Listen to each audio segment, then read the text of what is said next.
If you want to build wealth and get to a point where you never have to worry about money again, there are a handful of decisions in life that can absolutely destroy your finances.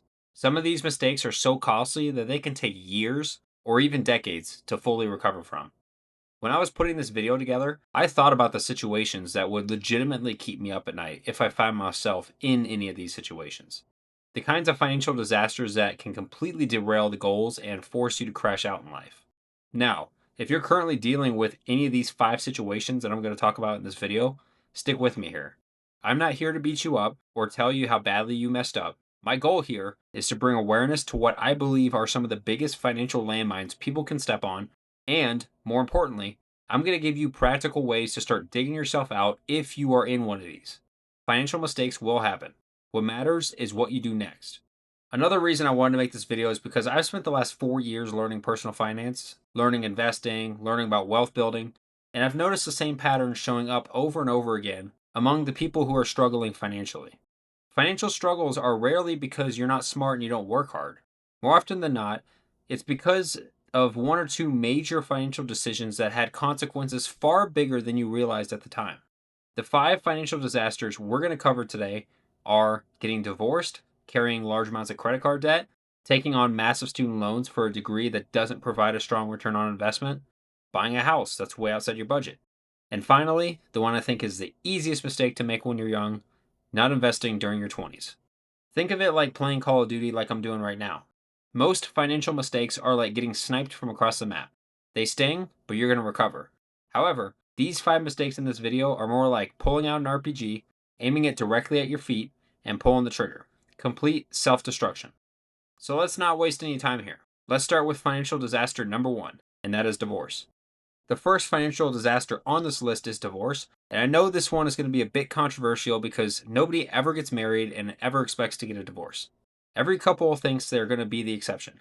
Every couple believes their relationship is going to be different.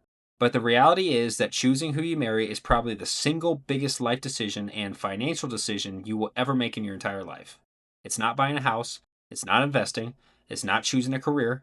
Choosing your spouse is number 1, and y'all can debate me about that in the comments if you would like. Think about it. This is the person you're going to combine bank accounts with, buy a house with, raise children with, make major financial decisions with, and spend decades building wealth and life memories alongside each other. If you marry the right person, they can help accelerate your financial goals and make your life dramatically better.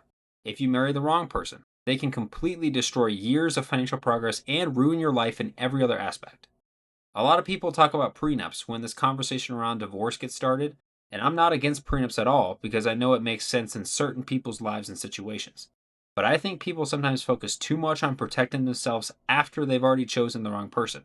The better solution is to spend more time making sure you're marrying someone who shares your values, shares your religion, your financial goals, where you want to be in life. When you are first dating someone, you need to ask these questions up front. Do not wait and beat around the bush with this type of stuff. The best prenup in the world does not fix a bad marriage. One thing I've learned is that financial compatibility matters far more than people want to admit it with their spouse. You don't need someone who makes the same amount of money as you, but you do need someone who views money in a similar way. If you're trying to invest, save, avoid debt, and build wealth, while your partner wants to go finance a new car every few years, carry on credit card debt, you're going to be constantly getting pulled in opposite directions.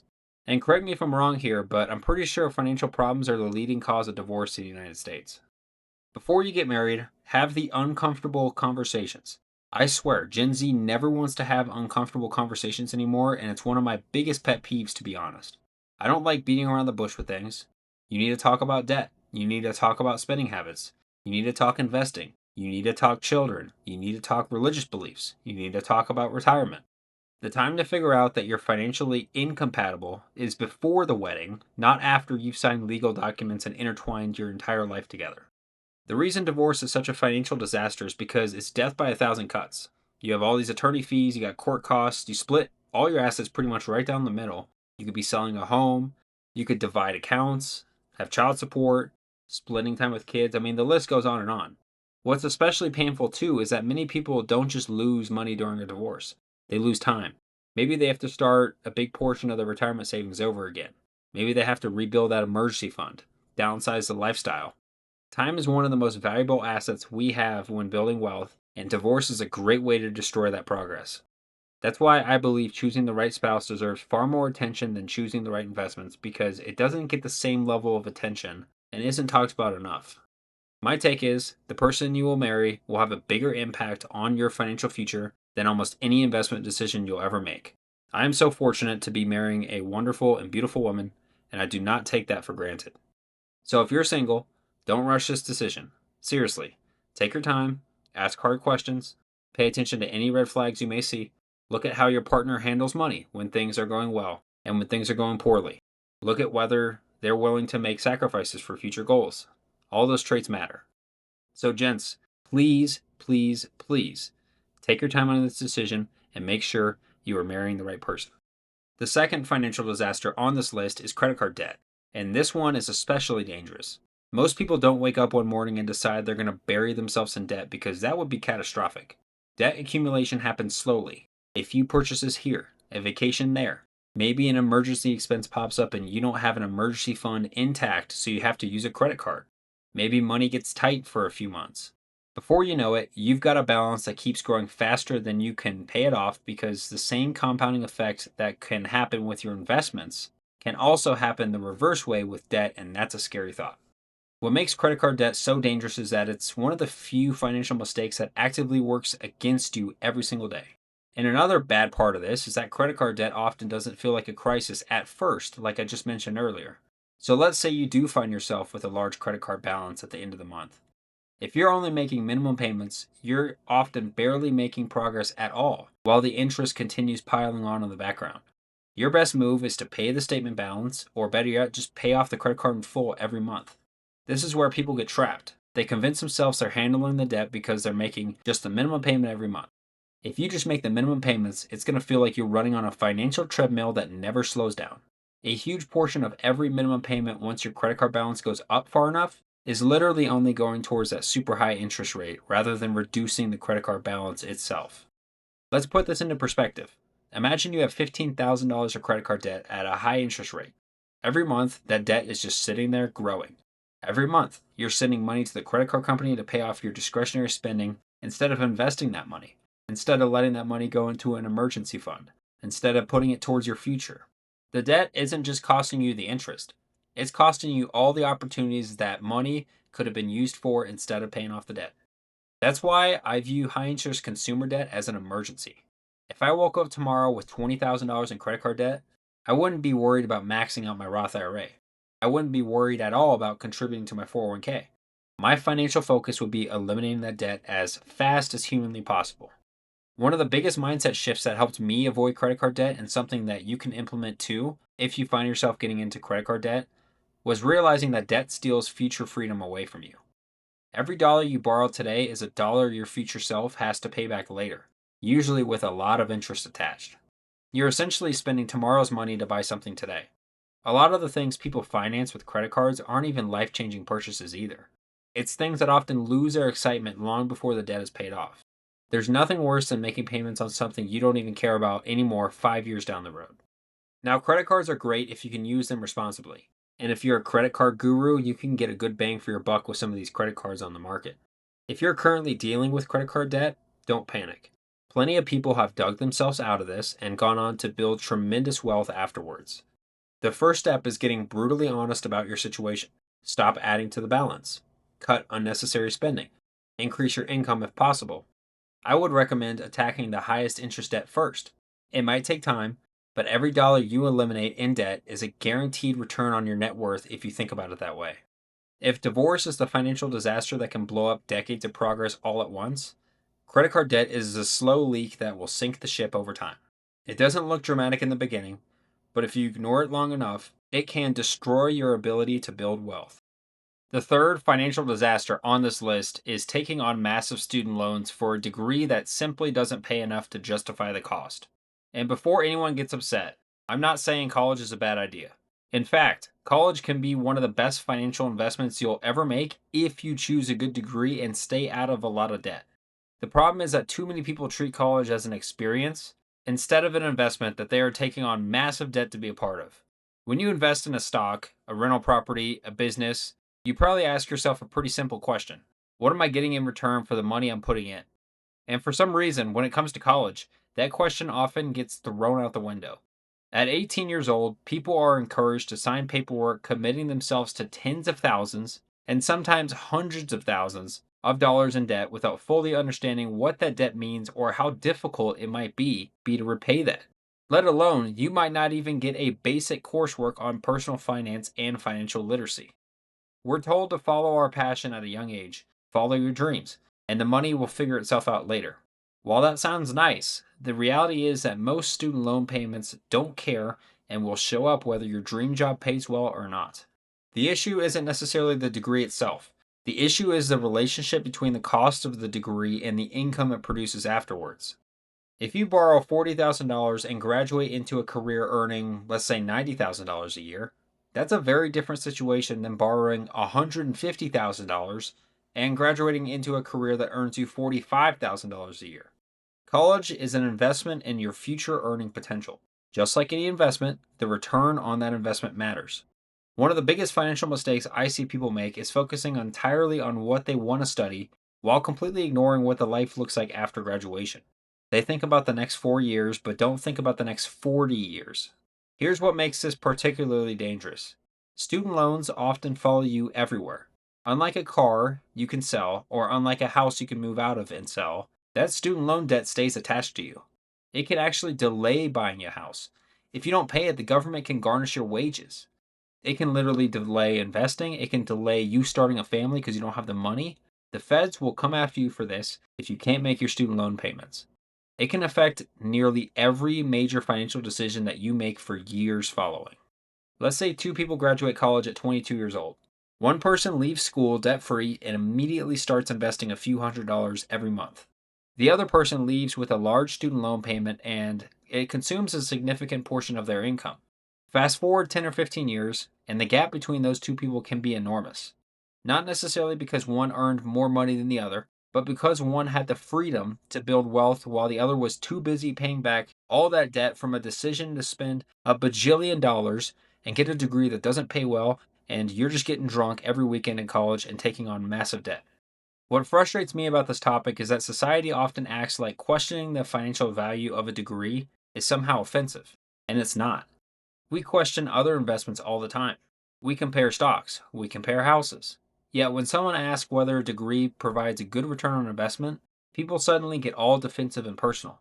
If you're going to spend tens of hundreds of thousands of dollars and dedicate years of your life to something, you should absolutely be asking what kind of opportunities it will create for you on the other side. That's being financially responsible. Now, while I'm on this rant about college, this doesn't mean everyone should become an engineer or a doctor or work in finance. It doesn't mean every decision has to be based purely on maximizing your income, but it does mean understanding the trade offs and understanding what you're signing up for. If a career path you're passionate about traditionally pays less, then maybe you find ways to reduce the cost of getting there. Maybe you could attend a more affordable school in state. Maybe you could live at home for a while. Maybe you could take advantage of scholarships. Maybe you could work while attending school. The goal is just matching the cost and the investment to the expected return. If you want to chase your dream and get a degree in something that doesn't pay as well, just understand how much debt you're taking out to do so. If you're currently buried in student loans, just like how I talked about being buried in credit card debt, don't beat yourself up. You can't change the decisions you've already made. Stop playing the victim card. What you can do is create a plan, increase your income where possible, live below your means, and attack the student loan debt consistently. Understand what is your current interest rate that you are paying for these loans. Ask to see if you could put a temporary pause in your payments. There's multiple ways to tackle this, and I know you can get yourself out of it. You just have to put away this victim card and understand the reality. For those who haven't made this decision yet, I want you to think carefully. College can absolutely be worth it. In many cases, it's one of the best investments you can make. Just make sure you're evaluating it like an investment. I got my electrical engineering degree, and I still to this day believe it was one of my best investments that I made in myself. Could I have gone in state for a whole lot cheaper? Absolutely. But I understood the trade offs, and I made a decision with all the facts laid out in front of me. So that's one of the reasons I chose a high paying major to go into and get a degree of. And if college isn't your thing, there's also tons of high paying trades. For the sake of this video, I won't go into too much detail on the trades, but if you wanted to say, let's be a pipe fitter, you wouldn't have to take on this massive amount of debt. you'd be getting paid way quicker and joining the workforce way sooner. And I believe the demand for these blue collar jobs is only going up with the rise of AI. That's a subject for a whole nother video. But yeah, moral of the story here, be financially smart when you make a decision like attending college. Please understand the trade offs to it. The fourth financial disaster on this list is buying a house that's way outside of your budget. And this one is sneaky because, unlike credit card debt or student loan debt, society actually congratulates you for making this mistake. You get the big keys. You post the pictures with the big keys on Instagram. Your friends and family tell you, wow, congratulations, and throw you a little housewarming party. It feels like you've made it. However, the point I want to get across in this video is that there's a huge difference between buying a house and buying too much house. Let me explain. One of the biggest misconceptions in personal finance is that just because a bank approves you for a certain mortgage amount means you should actually borrow that much. Banks don't care if you're able to max out your Roth IRA or contribute to the company match in your 401k or open up an HSA or have an emergency fund of 6 to 12 months. A bank's job is to determine the maximum amount they're willing to lend you, not what's best for your financial future. I think a lot of people make the mistake of shopping based on what the bank says they can afford instead of what they can actually afford. Those are two completely different things. You have to understand that. Let's say you get approved for a $700,000 mortgage. Most people immediately start looking at houses around $700,000. But what if the smarter financial move is to buy the $500,000 house instead? What if that lower mortgage payment allows you to invest more, save more, put more into renovations of the house, travel more, whatever it is? That's the part people often forget to consider. The danger of buying too much house is that it begins to consume every other financial goal that you have. Suddenly, your mortgage payment is massive. Then property taxes show up. Then homeowners insurance. Then maintenance cost. Oh, the water heater broke. Oh, now your roof needs repairing. Then the air conditioner goes out in the middle of the summer. A house is not just a mortgage payment, it's a financial ecosystem of its own, and you have expenses that never seem to stop, and it gets amplified if you are young and don't have this massive income to overcome all these random expenses. I remember when I was first looking at buying a house, it was incredibly tempting to stretch the budget and just let it fly. You start thinking of things like, well, it's only a few $100s more per month than what I'm renting, or I'll probably make more money in the future anyway, so let me just buy it. The problem is that life rarely follows the exact financial plan you've laid out in your head, and it certainly didn't for me. The bigger your mortgage payment, the less room you have to adapt, while life inevitably will throw you a curveball. A lot of people will become house poor. On paper, yeah, they're homeowners. They live in a beautiful house. But behind the scenes, they're constantly stressed and thinking about money. I know a few friends that are in this exact situation. They're making minimum contributions to retirement accounts because they have such an expensive mortgage payment. They're worried about every unexpected expense because so much of their income is tied to the house. Personally, I'd rather keep renting or own a modest home and have a large investment portfolio rather than owning an impressive home and having no money left over at the end of the month to invest. This is especially important for young people because your 20s and 30s are some of the most important investing years of your life. I've talked about this a million times, but the biggest factor towards investment growth is compounding interest, and the most important variable to it is time in the market. The best time to be investing is in your 20s and 30s, and if you can't invest because your mortgage payment is so high, you are sacrificing potentially millions of dollars in investments. And now you might have to work longer than you expected unless you drastically increase your income. Now, does that mean you should never buy a house? Absolutely not. I want to own a house myself one day. In fact, owning a reasonably priced home that fits in your budget can be a fantastic financial decision because now you're building equity and diversity outside of the traditional stock market. The key word there is reasonably. The goal shouldn't be to buy the biggest house the bank will approve you for, or just buy a house for the sake of it. The goal should be to buy a house that improves your life without strangling your finances. If you're already in a house that's stretching your budget thin, don't panic.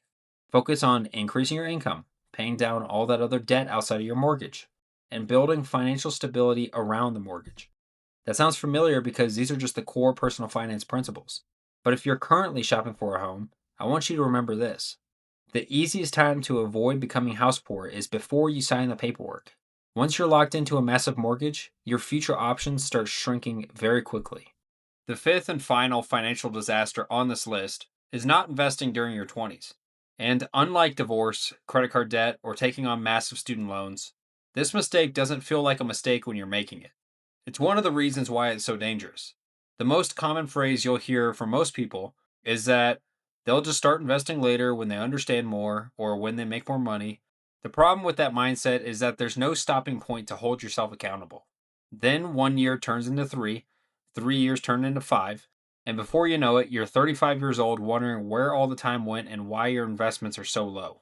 If I could go back and tell my younger self one thing about money, it would simply be to start investing early and stay consistent through the ups and downs in life. The biggest advantage young investors have isn't intelligence, income, or stock picking ability. It's time on their side. I've probably said it 3 times already in this video, but I'll say it again because it's just that important to hammer this message across to y'all. Time is the most powerful wealth building tool on the planet because it allows compounding interest to feast for you. The problem is that most people don't appreciate how valuable time is until they've already lost it all. Let's run through yet another quick situation here and just imagine again there are two people. One person starts investing early at 22 and the other waits until 32. The person who starts earlier doesn't need to be smarter or find better investments, even though investment percentages do matter, but what matters more is just starting. The first person is simply going to have an extra decade of compounding working in their favor, and that advantage can easily be worth hundreds of thousands of dollars by retirement. Don't believe me? Pull up any compounding interest calculator and go mess with the numbers. Investing is not about getting rich overnight. It's about buying freedom for your future. Every dollar you invest today becomes that much stronger for you later in the future. The earlier you put those dollars to work, the easier your life becomes later. And if you're watching this in your 30s and 40s, don't make the mistake of thinking it's too late. Y'all have all heard the saying, the best time to start was yesterday, and the second best time to start is today. You can't go back and undo past financial mistakes, but you can decide to start investing now. Even if it's just $50 a month, even if it's just enough to get the company match in your 401k. Start somewhere, stop wasting your time, and go make it happen. So that's all I have for this video. As always, I'm just sharing what's worked for me and the lessons I've learned with regards to personal finance over the last few years. If you enjoyed the video, let me know down in the comments which of these 5 financial mistakes you think is the most damaging, and go ahead and share a story if you've been affected by any of these 5 mistakes I talked about in this video. I'd love to hear your story and see where I can help out. Thanks for watching, and I'll see you all in the next one. Peace.